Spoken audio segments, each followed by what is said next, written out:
Hello, it's Greg Grizzled and Gaijin. We're back. We hope you're having a happy day wherever you're watching this video from. As always, we'd like to thank you for your continued support of Greg Grizzled and Gaijin's social media and writing efforts. Thank you, thank you, thank you. This is a special episode. We're talking about why you should stop hitting home runs in life, on social media, and in your content creation. As always, your retweets of this and all the wonderful, wonderful, wonderful content that we actively tweet and retweet out on Craig Hoffman 11 on Twitter is appreciated. Thank you in advance for your help in getting the good word out about Greg Grizzled and Gaijin. When I was a younger man as a college student, I had two goals in every course that I entered. One, to get an A. Two, to destroy every other student in the class. And I have stacks and stacks of A's from those courses to prove, quote, that I was successful in that endeavor. And I remember graduating and heading out into the, quote, real world with my jobs in hand. And suddenly there were no grade cards, and I still went full force every single day at my job. And my first paycheck came, and I remember thinking, that's it?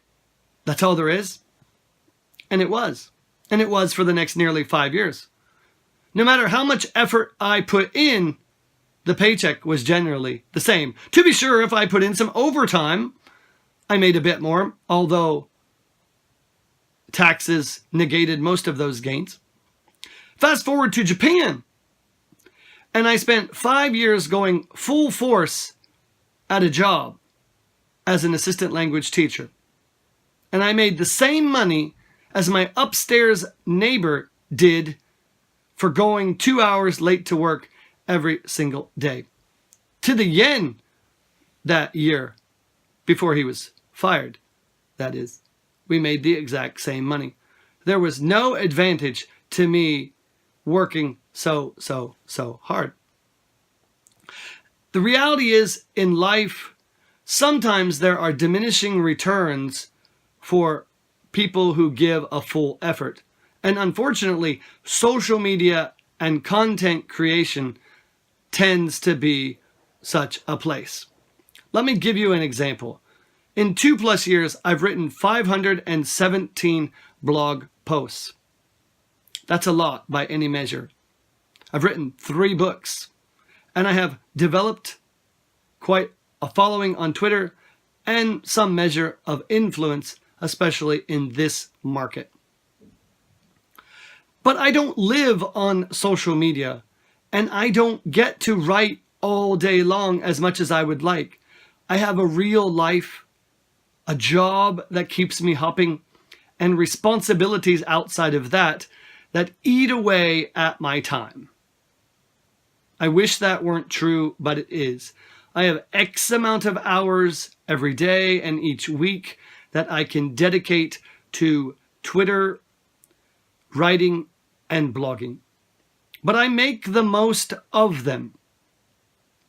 When it's Twitter time, and I have no distractions, and I go full force as I engage and build and tweet and retweet and lift up other people. And the result of that is closing in on 15,000 followers, and again, some measure of influence in this market, and a general sense of respect, I hope, as a person who has a high level of social media acumen. Writing. 3 books in the last 2 years, currently working on 2 more that are likely to be out in early 2019. Again, I would love to tell you that I can spend hours a day writing those books, but I can't. But when it's writing time for my books, that's exactly what I do. I write. There is nothing else. Blogging. Again, I would love to tell you that I had hours of my life to create wonderful, wonderful, wonderful blog posts, but I don't. But when it's blogging time, that's what I do, and I give it a good effort. But I set a time limit, and before I start writing or creating anything, I know exactly at what point I am going to stop creating that content. I see people, especially young and inexperienced content creators and people on social media, who incessantly try for perfection, but they produce so little content and they tweet so little that they're basically invisible. You can't just blog once a month and expect to build a following. People are busy, but in their free time, many people in today's market are huge, huge consumers of content. And if they don't get it from you, they're going to go somewhere else. It doesn't mean that you have to blog every single day, but you had better be consistent each week with some sort of new content, especially early on in the process as you're looking to develop that following of your blog or even Twitter. I see rather, quote, established content creators and writers who tweet literally once a week. And I retweet some of them. And it's the most engagement I guarantee that they get all year. But it doesn't have to be that way. People sit around looking for that viral tweet or that one content that's going to be super, super, super popular. But my question and my goal for my content and the stuff I create is always, what am I going to do tomorrow? Once I've made it, I've pushed it, and I've marketed whatever it is I'm going to do, I forget it. And I let the automatic cycling and recycling of my old blog content do the work for me.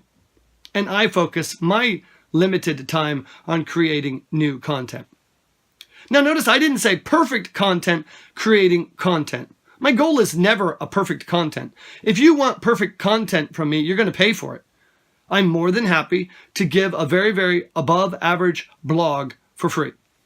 I'm very, very happy to tweet out tons of food pictures of my lovely, lovely, lovely wife's home cooking. She's fantastic. And I am most happy to produce books on Amazon that people can pick up for 99 cents or less. But no, you don't get my A+ material for 99 cents or free for 5 days every 3 months. I'm not an idiot. I'm nice, not stupid. And that's important. But again, what do you do with above average content? You create a market and a following of people who keep coming back again and again and again. And that's important as you're looking to create the platform to get the money, the fame, or whatever else it is that you're looking for. And I've been able to do that. If your goal is to make it big, don't shoot for perfection. Shoot for consistency in what you do and above average quality. And that's true in life. I fail a lot. I write a lot about that. I fail a lot. People have this idea that you come to Japan and every problem you have is solved. I don't know about them, but I can tell you after almost 14 years here, I still have challenges and problems in my life. And I have things that I strive daily to try to overcome. And I give it all that I can.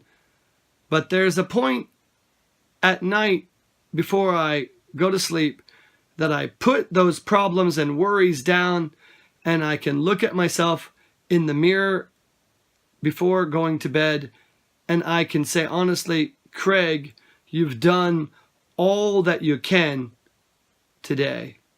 And that's why they make tomorrow. I see a lot of people so hard on themselves in real life, hard on themselves on Twitter and social media because they didn't get 1 million followers today. And a lot of writers who feel that their work isn't good enough or the blog isn't growing or whatever it is, or their YouTube channel didn't get 1,000 subscribers. And I've said it all the time. I write exactly the same for one person as I would tomorrow if I woke up with 10 million Twitter followers. That's why I believe that I continue to grow on Twitter. My blog continues to grow at an enormous rate. I'm up 200% over last year. I'm up 450% over 2 years ago. And it's also why I've developed a bubble of social media influence in this market.